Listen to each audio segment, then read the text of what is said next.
আমার না একটা দোষ আছে। আমি না সত্যি কথা চেপে রাখতে পারি না, বলে ফেলি।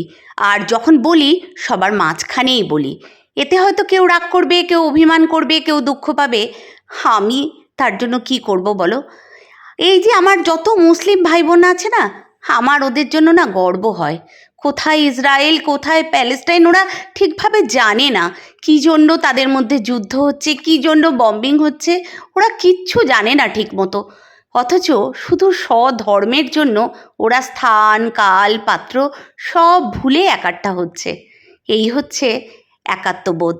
আর আমরা নিজেদেরকে সেকু মাকু কত রকম আখ্যা দিচ্ছি। পাশের জনকে ছোট করতে পারলেই আমাদের যেন চরম তৃপ্তি। আজকে এই জন্যেই হয়তো হিন্দুরা কিছু কিছু ক্ষেত্রে পিছিয়ে যাচ্ছি। আপনার কি তা মনে হয় না? আমার কিন্তু সেটা মনে হয়। কী কারণে আমরা একাত্ম হতে পারছি না বলো তো?